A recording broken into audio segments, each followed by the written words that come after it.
अगर हमने add extensions open करनी हो, ऐड एक्सटेंशंस पे काम करना हो, तो हमारे पास ये जो एडवर्ड्स का इंटरफेस है, इसमें यहाँ ये लेफ़्ट कॉलम के अंदर एड्स एंड एक्सटेंशंस लिखा हुआ है। अगर मैं इसके ऊपर क्लिक करूँगा तो एड्स ऑटोमेटिकली खुलकर सामने आ जाते हैं, और अगर उसके बाद मैं ये एक्सटेंशंस वाले टैब पर क्लिक करूँगा तो यहाँ से मेरे पास एक्सटेंशंस का पेज खुलकर सामने आएगा।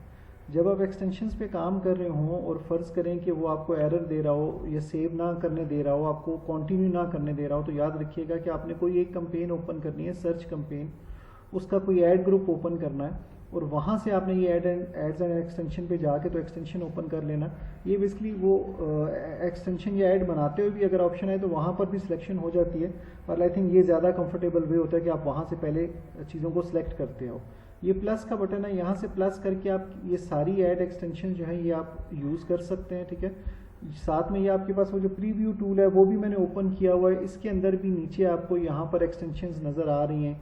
ये साइट लिंक है, कॉल आउट है, कॉल एक्सटेंशन है, नीचे message, location, advertising, rating, structure sniper, price extension, ये सारी एक्सटेंशन यहाँ पर मौजूद हैं। जो आपको चाहिए होगी वो आप क्लिक करेंगे तो वो साथ में जो है वो ऐड करने के लिए ऑप्शन दे देगा आपको, ठीक है।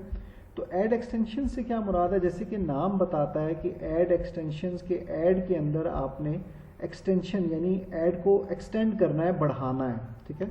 याद रखिएगा यहाँ जो मैं वर्ड कह रहा हूँ ऐड एक्सटेंशन, इसमें AD में सिंगल D है क्योंकि ये ऐड यानी इश्तिहार वाला ऐड है, और ये जो लिखा हुआ है ADD ये जमा करने वाला, इजाफा करने वाला जो है वो एडिशन वाला लफ्ज़ है, तो इसलिए ये ADD है, ठीक है।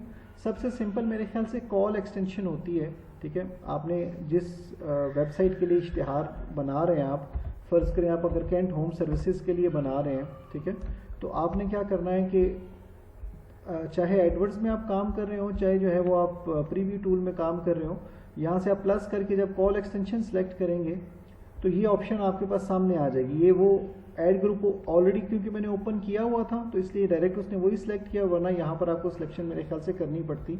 आप नई भी क्रिएट कर सकते हैं, कोई पहले से मौजूद हो उसे भी इस्तेमाल कर सकते हैं। यहाँ पर आपकी कंट्री सिलेक्ट होगी, ठीक है, और यहाँ क्योंकि ये कॉल एक्सटेंशन है, फ़ोन कॉल एक्सटेंशन, तो यहाँ आपका नंबर आएगा, ठीक है। अच्छा, call reporting is turn on, call जब इस नंबर पे कॉल्स आएंगी तो वो रिपोर्टिंग होगी उसकी, ठीक है। ये ऑलरेडी ऑन है, पहले मैं जहाँ तक मेरे जहन में तो ये ऑप्शन आपसे पूछता था कि ऑन करनी है या नहीं, लेकिन अभी ऑन है। और नीचे ये सेव का बटन है आपके पास, वहाँ से आपने जो है वो उसको अपने पास सेव कर लेना, ठीक है। तो ये बेसिकली आप एडवर्ड्स के अंदर देख रहे हैं, हम इसको बनाएंगे प्रीव्यू टूल के अंदर। तो मैं प्रीव्यू टूल के अंदर चला जाता हूँ, वहाँ थोड़ा सा डिफरेंस होगा, लेकिन अगर आप वो पढ़ कर करेंगे, समझ के करेंगे तो होपफुली हो जाएगा। अब ऐड कॉल एक्सटेंशन में आपने टेलीफोन नंबर देना है, तो आपकी जो वेबसाइट है उसके ऊपर नॉर्मली नंबर लिखा हुआ होता है, वो नंबर आपने जो है वो वहाँ से उठाकर तो आपने कॉपी करके दूसरी तरफ पेस्ट कर देना। आप यहाँ पर देख कर भी लिख सकते हैं, या ज़रा ध्यान रखिएगा ये सामने ऐड में आपको ये नंबर नज़र आ रहा है जो बेसिकली सैम्पल नंबर है, आपने नहीं टाइप किया, वो सैम्पल नंबर है, ऑलरेडी बीच में टाइप हुआ था। जैसे आप अपना नंबर पेस्ट वहाँ पर करेंगे तो ये इधर आना शुरू हो जाएगा। हमने जब ऐड कॉपी बनाई थी तो शायद उसमें यहाँ पर नंबर लिखा हुआ आ रहा था, तो उस टाइम हमें ये पता नहीं था कि ये नंबर कहाँ से आता है, लेकिन ये कॉल एक्सटेंशन में जो नंबर आप डालेंगे वो यहाँ पर आना शुरू हो जाएगा, चाहे वो डेस्कटॉप वर्जन हो ऐड का, चाहे वो मोबाइल वर्जन हो ऐड का, ठीक है। इसके बाद दूसरी एक्सटेंशन जो मेरे हिसाब से सिंपल है वो है आपकी कॉल आउट एक्सटेंशन। याद रखिएगा यहाँ पे सारी एक्सटेंशन बताने नहीं होंगी क्योंकि वो बहुत ज़्यादा लंबी वीडियो भी हो जाएगी और प्लस बहुत ज़्यादा वो एक्स्ट्रा इन्फॉर्मेशन हो जाएगी। बहरहाल कॉल आउट एक्सटेंशन में आपके पास 25 करैक्टर्स होते हैं। मैंने वो साफ इसलिए किया ताकि यहाँ पर करैक्टर लिमिट मुझे नज़र आ जाए। ये वैसे उन्होंने सैंपल के तौर पर लिखे हुए हैं, बहरहाल ये 25 करैक्टर्स होते हैं, ठीक है। और याद रखिए कि ऐड के नीचे मैं अगर यहाँ अंडू कर दूँ तो ये देखें, ये नीचे लिखा हुआ local store, online and physical store, see the benefits, उसके बाद व्यू कलेक्शन होगा क्योंकि यहाँ पर आखिरी ऑप्शन व्यू कलेक्शन लिखी हुई है, ये local store, online and physical store वगैरह वगैरह, ठीक है। तो जो आप यहाँ पर कॉल आउट एक्सटेंशंस देंगे वो आपके ऐड के साथ एक्सटेंशंस के तौर पर ऐड हो जाएंगे। तो याद रखिएगा कि इस तरीके से आप एड्स के अंदर एक्स्ट्रा वर्ड्स इस्तेमाल कर सकते हैं, लेकिन जो वर्ड्स आप कॉल एक्सटेंशंस में इस्तेमाल कर लेंगे वो फिर नॉर्मल ऐड कॉपी में इस्तेमाल नहीं होने चाहिए, वरना एक्स्ट्रा टेक्स्ट का आपको एडवांटेज नहीं रहेगा, ठीक है। और थोड़ा सा मतलब जैसे हम ऐड कॉपी पर हमने बात की थी, तो हमने कहा हेडलाइन ऐड ग्रुप के मुताबिक होनी चाहिए, पाथ ऐड ग्रुप के मुताबिक होना चाहिए, डिस्क्रिप्शन में समझे कीवर्ड या ऐड ग्रुप का नाम आना चाहिए। तो कॉल आउट थोड़ा सा जेनेरिक होगा जो ऐड ग्रुप से रेलेवेंट लगे, लेकिन साथ ही साथ हर कैंपेन हर ऐड ग्रुप के साथ वो चल सके। ठीक है, आप सेपरेट कर सकते हैं जो है वो कॉल आउट्स, लेकिन थोड़ा सा जेनेरिक रखेंगे तो ज़रा काम इजी हो जाएगा। अब जैसे मिसाल के तौर पर अगर आप कैंट होम सर्विसेज की वेबसाइट को देखें, याद रखिएगा वो वर्ड्स नहीं यूज़ करने जो आप ऑलरेडी ऐड कॉपीज़ में इस्तेमाल कर चुके हैं। जैसे अब ये एक वर्ड है फ्री एस्टीमेट का, ठीक है, पर ये एक लिंक है, इस लिंक को मैं ओपन कर सकता हूँ, इसको मैं एक और तरह की एक्सटेंशन में इस्तेमाल करूंगा, इसलिए इसको मैं यहाँ नहीं लिख रहा, वरना ये जो दो वर्ड्स हैं फ्री एस्टीमेट, ठीक है, ये आपका जो है वो एक अच्छा कॉल आउट एक्सटेंशन अच्छी बन सकती है। ठीक है, अच्छा जैसे ये सर्विसेज हैं कंक्रीट रेजिंग, ये आपकी एक कॉल आउट एक्सटेंशन हो सकती है। ये सारे आपकी बारी बारी कॉल आउट एक्सटेंशन हो सकते हैं, लेकिन ये आपने कीवर्ड्स में यूज़ किया हुआ होगा असूलन, तो साथ में जो है वो ऐड ग्रुप्स के अंदर ऐड कॉपीज़ के अंदर वैसे भी ये आ रहा होगा। ठीक है, लेकिन आप जो है वो नीचे देखते जाएंगे तो आपको कहीं ना कहीं से आइडिया मिल जाएगा कि आप किस तरह के वर्ड्स या कौन से वर्ड्स आप इस्तेमाल कर सकते हैं। ठीक है, अच्छा अब ये देखिए, ये तो वही प्रोसेस अभी तक चल रहा। अच्छा मैं एक और तरीका भी आपको बता दूं, आपको पहले भी बताया हुआ है, जैसे मिसाल के तौर पे आप जो कीवर्ड आपको इसके लिहाज से समझ आता है वो कीवर्ड आप नॉर्मल सर्च करके देख लें। जैसे कंक्रीट रेजिंग को अगर आप सर्च करें तो जिस किस्म के आपको ऐड नज़र आएंगे उससे भी आप अल्फाज पिक कर सकते हैं। ठीक है, कुछ तो जेनेरिक हैं, जैसे मिसाल के तौर पे मैं लिखता हूँ, फ़र्ज़ कीजिए क्वालिफाइड स्टाफ लिखता हूँ, एक्सपीरियंस्ड स्टाफ लिखता हूँ, या लोकल एक्सपर्ट्स लिखता हूँ, या जैसे कुछ कंपनीज होती हैं फैमिली ओन्ड बिजनेस होता है। ठीक है, तो इस तरीके से आप कुछ जेनेरिक टर्म्स भी इस्तेमाल कर सकते हैं। ठीक है, लेकिन अगर ज़्यादा स्पेसिफिक होगा तो वो ज़्यादा बेहतर रहेगा। मैं यहाँ पर वर्ड्स देख रहा हूँ, मैं एक्चुअली टाइम बचाने के शायद चक्कर में थोड़ा सरसरी सी नज़र मार रहा हूँ, लेकिन मुझे कोई वर्ड्स मिल नहीं रहे। तो मैं आपको बता रहा था कि हम जो है वो इस्तेमाल कर सकते हैं। आप जैसे कॉल आउट के अंदर आप अबाउट अस का जो है वो टर्म इस्तेमाल कर सकते हैं, कॉन्टेक्ट अस का इस्तेमाल कर सकते हैं। यहाँ पर मुझे एक वर्ड आगे नज़र आया, एक सेंटेंस सा नज़र आया, I think we know concrete लिखा हुआ था शायद, तो वो जो है वो एक छोटी सी टैग लाइन बनती है आपकी कॉल आउट एक्सटेंशन के लिए।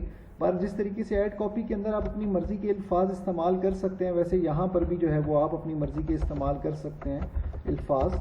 मैं यहाँ पर लिख रहा हूँ वी नो कंक्रीट, ठीक है, ये स्पेस के अंदर ही आ गया, सही है। वैसे वहाँ लिखा हुआ था we know concrete and can help, कुछ ऐसा लिखा हुआ था, पर मैंने इतना बड़ा वो यहाँ पे बेसिकली पूरा आएगा नहीं। वैसे तो ये एंड के लिए हम ये सिंबल इस्तेमाल कर सकते हैं, लेकिन गूगल की सपोर्ट टीम ये सजेस्ट करती है कि सिंबल्स वगैरह जितने कम होंगे आपके ऐड के अंदर उतनी आपकी जो है वो रीच ज़्यादा रहेगी। ठीक है, ये वी नो कंक्रीट मैंने एक लाइन लिख दी। ठीक है, उसके बाद कुछ जेनेरिक लिख लेता हूँ, क्योंकि कोई इतने स्पेसिफिक मुझे वहाँ से मिले नहीं, वेबसाइट पर भी कोई इतना ज़्यादा मटेरियल मौजूद नहीं है, और प्लस ऑब्वियसली मेरे से वो डायरेक्ट रिलेटेड नहीं है निश। अलबत्ता ये मैं आपको पहले बता चुका हूँ कि आपको निश को समझना चाहिए, अपने अंदर समझे हजम करना चाहिए आपको, सो दैट इस तरह का प्रॉब्लम ना आए। बहरहाल अगर आप एक्सपर्ट एंड क्वालिफाइड, जिस तरह मैंने पहले बताया था कि कुछ जेनेरिक टर्म्स होती हैं जो हर जगह पर आप लिख ही सकते हैं। ठीक है, अब यहाँ मैं साथ में एक्सपर्ट्स भी लिखना चाहता हूँ, लेकिन ये पूरा नहीं होगा, 3 कैरेक्टर्स आपके फालतू हो गए।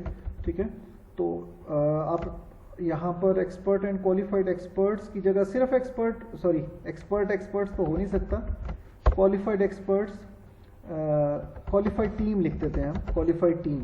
ठीक है, तो ये आप नीचे देखें we know concrete qualified team, ये आपके कॉल आउट ऐड होना शुरू हो गए हैं, ये यहाँ पर डेस्कटॉप वर्जन में भी ऐड हो रहे हैं। ठीक है, तो इस तरीके से आपने ये अपने चारों कॉल आउट्स जो है वो लिख लेने हैं। ठीक है, मैं अब इस पर मज़ीद सोचने के लिहाज से टाइम वेस्ट नहीं करता। उसके बाद अगर मैं अगली एक्सटेंशन पे जाऊँ तो वो है साइट लिंक एक्सटेंशन। ठीक है, याद रखिएगा साइट लिंक के सिर्फ नाम भी आते हैं और साथ में हर साइट लिंक के लिए डिस्क्रिप्शन भी आती है। ठीक है, जैसे मिसाल के तौर पे मैं यहाँ एक नाम सर्च करता हूँ, ये मेरे दोस्त की कंपनी का नाम है गो फ्लेयर, बेसिकली मैं भी इनके साथ काम करता हूँ। तो अब ये देखिए, ये गो फ्लेयर के नीचे ये साइट लिंक्स आ रहे हैं, ये अबाउट का, कॉन्टैक्ट का, सोशल मीडिया मैनेजमेंट और ये सारे, और उनके नीचे ये वाली जो आ रही है ये उस साइट लिंक की डिस्क्रिप्शन आ रही है। ठीक है, ये ऐड की डिस्क्रिप्शन डायरेक्ट नहीं है, लेकिन साइट लिंक की डिस्क्रिप्शन मौजूद है, ठीक है। तो अगर आप यहाँ पर भी डिस्क्रिप्शन डालना चाहें, मैं तो साइट लिंक डिस्क्रिप्शन के बिना इस्तेमाल करने पर बिलीव नहीं करता, ठीक है, लेकिन डिस्क्रिप्शन में मुझे दोबारा से सारी बातें समझाने की ज़रूरत नहीं है। याद रखिएगा, अगर आप कॉन्टैक्ट अस का डाल रहे हैं साइट लिंक, तो आपको जो है वो यहाँ से कॉन्टैक्ट अस का पेज, उसका एड्रेस उठाना है, मैंने कॉन्टैक्ट अस पे क्लिक किया है, इसका पेज उठाना है, ठीक है, और इसका जो है वो आपने यहाँ पे, अच्छा सॉरी यहाँ पे तो वो है नहीं, एडवर्ड्स के अंदर जब हम साइट लिंक ऐड करते हैं ना, तो यहाँ पर जो है वो साइट लिंक का जो है वो आपसे फाइनल यूआरएल भी पूछता है कि आपने कौन से पेज पर उसे लैंड करवाना है। मतलब अगर कोई बंदा उस टर्म पर क्लिक कर दे तो वो कहाँ लैंड करेगा। ये देखिए, ये फाइनल यूआरएल मौजूद है, ठीक है। यहाँ पर फाइनल यूआरएल आपने दे देना, यहाँ पे साइट लिंक टेक्स्ट देना और यहाँ डिस्क्रिप्शन। डिस्क्रिप्शन के ऊपर मैं बोल ये रहा था कि अगर आप कॉन्टैक्ट अस का दे रहे हैं जो है वो साइट लिंक, तो उससे रिलेटेड ही डिस्क्रिप्शन लिखनी है। इसी तरह अगर आप अबाउट अस का लिख रहे हैं तो अबाउट अस से रिलेटेड ही आपने जो है वो डिस्क्रिप्शन लिखनी है। अब अगर आपको याद हो तो हमने फ्री एस्टीमेट को अलग से ओपन किया था, ये यहाँ पे फ्री एस्टीमेट मैंने ओपन किया हुआ है, ठीक है, बल्कि सॉरी ये फ्री एस्टीमेट ओपन नहीं हुआ था, मैं यहाँ पे दोबारा क्लिक करता हूँ, वो होम पेज ही उधर ओपन हुआ हुआ, ये मैंने क्लिक किया फ्री एस्टीमेट पे, तो ये फ्री एस्टीमेट का लिंक मेरे सामने ओपन हो गया। ये एक्चुअली उस टाइम लिखते हुए मैंने इसीलिए छोड़ दिया था, कॉल आउट के अंदर नहीं लिखा था, क्योंकि मुझे ये जहन में आ रहा था कि ये साइट लिंक के तौर पर एक बड़ा अच्छा जो है वो हो सकता है। तो फ्री एस्टीमेट मतलब आपके ऐड के नीचे ये लिखा हुआ नजर आएगा फ्री एस्टीमेट, और अगर कोई उस पर क्लिक करेगा तो वो डायरेक्ट फ्री एस्टीमेट के पेज पर चला जाएगा। मतलब अगर आपके ऐड की निस्बत उसे नीचे साइड लिंक में से अपने से रेलेवेंट टेक्स्ट नजर आता है, समझ आती है, तो वो उस पर क्लिक करके डायरेक्ट उस पेज पे जा सकता है। यहाँ पर आप उससे रिलेटेड डिस्क्रिप्शन लिखेंगे, जैसे अगर आप फ्री एस्टीमेट वाला पेज देखें, ठीक है, तो गेट अ फ्री एस्टीमेट, ठीक है, वी विल कॉल यू या we will contact you back as soon as possible, या कुछ भी इस तरह की लाइन अपने पास से सोच के वैसे पेज के ऊपर से अगर आप उठाएं तो वो ज़्यादा बेहतर होती है, आपका मैसेज मैच होता है, यानी आपकी ऐड कॉपी का टेक्स्ट और लैंडिंग पेज का टेक्स्ट वो एक जैसे मिलते जुलते होते हैं, तो यूज़र के जहन में भी रेलेवेंसी क्रिएट होती है और प्लस आपके जहन में भी, सॉरी गूगल के जहन में भी रेलेवेंसी क्रिएट होती है, जिससे वो आपके जो है वो ऐड रैंक बेटर कर देता है। रेलेवेंसी की वजह से आपका जो ऐड ज़्यादा बेहतर तरीके से नज़र आता है। बहरहाल जिस तरीके से मैं बता रहा था कि आपने जो है वो यहाँ पर साइट लिंक का नाम लिखना है, नीचे उसकी डिस्क्रिप्शन लिखनी है 2 लाइनों में, और एडवर्ड्स के अंदर, क्योंकि असल चीज़ तो ये एडवर्ड्स के अंदर वहाँ फाइनल यूआरएल भी साथ में आता है, क्योंकि जब आपने साइड लिंक पर क्लिक करना है तो उसने किसी स्पेसिफिक पेज पे जाना है, तो वो पेज उसे तभी पता चलेगा जब उसके साथ जो है वो फाइनल यूआरएल दिया हुआ होगा, ठीक है। मैं बिल्कुल सजेस्ट नहीं करूंगा कि साइड लिंक आप इस्तेमाल करें और उसकी डिस्क्रिप्शन ना इस्तेमाल करें, क्योंकि आपका ऐड जितनी ज़्यादा जगह लेगा, जितना ज़्यादा मटेरियल आप अपने ऐड में डाल सकेंगे, उतना ज़्यादा आप अपने आप को ज़ाहिर बात है डिस्क्राइब कर सकते हैं। जैसे अब ये देखिए, एक ऐड यहाँ से शुरू होकर यहाँ तक आ रहा है, उसके बाद ये नंबर 2 यहाँ से दूसरा रिजल्ट आ रहा है, ठीक है। तो इस हिसाब से आपका ऐड बड़ा होकर ज़्यादा टेक्स्ट के साथ आएगा। इसके कुछ डिसएडवांटेजेस भी हो सकते हैं, लेकिन मुझे उसके एडवांटेजेस ज़्यादा पसंद है बेसिकली। पर ये हमने add side link extension add करना देखी, कॉल आउट एक्सटेंशन ऐड करना देखी और कॉल एक्सटेंशन ऐड करना देखी। इसके बाद एक और नॉर्मली हम लोग यूज़ करते हैं स्ट्रक्चर्ड स्नाइपेट, ठीक है। इसके अंदर बेसिकली जैसे मिसाल के तौर पे KHS की बात अगर हम करें तो हमारे पास सर्विसेज का एक पेज है, ठीक है। ये देखिए यहाँ पर ना ये कुछ हेडिंग्स दी हुई हैं, आपने सबसे पहले हेडर चूज करना है, ठीक है। हेडर चूज करने के बाद आपने यहाँ वैल्यूज लिखनी है। जैसे मिसाल के तौर पर अगर आप फर्ज कीजिए सिलेक्ट करते हैं, लेट्स सपोज आप डेस्टिनेशन सिलेक्ट करते हैं, ठीक है, आपका हेडर है डेस्टिनेशन, याद रखिए ये लिखा हुआ आ गया डेस्टिनेशन, ठीक है, ऐड में ऐड हो गया, सही है। और आप यहाँ पर एक सिटी का नाम लिखते हैं, यहाँ दूसरी का, यहाँ तीसरी का, तो ये 3 सिटीज़ यहाँ पर आना शुरू हो जाएंगी। जैसे फ़र्ज़ कीजिए आपकी एक जो है वो ट्रैवल एजेंसी सॉर्ट ऑफ जो है वो कंपनी है, उसकी वेबसाइट है, तो फिर यहाँ पर इस तरीके से आप डेस्टिनेशंस लिख करके हम कहाँ कहाँ लेके जाते हैं, तो आपको ऐड के अंदर वो चीज़ ऐड नहीं करनी पड़ेगी, बल्कि आपको अलग से जो है वो मिल जाएगा नीचे लिखने के लिए ऑप्शन। तो इसी तरीके से अगर आप एडवर्ड्स में भी देखेंगे वहाँ पर भी ये चीज़ मौजूद है। और हेडर जो है वो आपका रेलेवेंट होना चाहिए। अब जैसे इसके लिहाज से KHS के लिहाज से अगर बोलूं तो KHS के लिहाज से आप सर्विसेज पर या प्रोजेक्ट्स पर, अगर आपको प्रोजेक्ट्स मिलते हैं नज़र आते हैं तो आप सर्विसेज या प्रोजेक्ट को जो है वो आप अपने डाल सकते हैं। इस एक्सटेंशन के अंदर, ठीक है। लेकिन यहाँ अगर आप अपने देखेंगी जो है वो हेडर्स, तो आपको सर्विसेज से रिलेटेड कुछ ऐसा खास नज़र नहीं आ रहा, बट ये सर्विस कैटलॉग सेलेक्ट की जा सकती है सर्विसेज के लिए। अच्छा, मैंने वहाँ पे सर्विस कैटलॉग सेलेक्ट किया तो यहाँ वर्ड सर्विसेज ही लिखा हुआ है, तो ये बेसिकली परफेक्ट हो गया। यहाँ आप जितनी आप जो खास सर्विसेज लिखना चाहें वो लिख सकते हैं। यहाँ पर तो 3 ही नज़र आ रही हैं, लेकिन एडवर्ड्स में आई थिंक 4 बल्कि शायद 6 होती हैं, पर वो आप लोग देख लीजिएगा प्लीज़। बाकी भी हैं यहाँ पर, मैसेज एक्सटेंशन है, लोकेशन एक्सटेंशन है, प्राइस एक्सटेंशन है, जैसे मैंने पहले बताया था। तो बेसिकली आप इंग्लिश पढ़कर समझकर वहाँ जो चीज़ मांगी गई है वो आप लिखेंगे तो होपफुली आप लोग चीज़ों को ऐड कर पाएंगे। और अगर आप देखें तो ये नीचे मैसेज एक्सटेंशन ऐड हो गया, ये नीचे लोकेशन एक्सटेंशन ऐड हो गया। इस तरीके से आप अपना ऐड जो है वो एक्सटेंड करके काफ़ी बड़ा कर सकते हैं। नॉर्मली हम लोग जो इस्तेमाल करते हैं, मतलब अपनी जो मैं प्रैक्टिस बता रहा हूँ वो है कॉल एक्सटेंशन इस्तेमाल करते हैं, कॉल आउट एक्सटेंशन इस्तेमाल करते हैं, स्ट्रक्चर स्नैपर एक्सटेंशन इस्तेमाल करते हैं और साइड लिंक एक्सटेंशन इस्तेमाल करते हैं।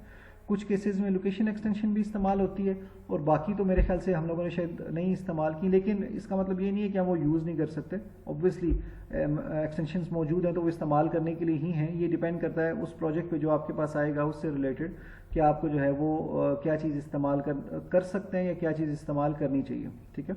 तो इससे रिलेवेंट अगर कोई क्वेश्चन है तो वो आप मेरे से पूछ सकते हैं।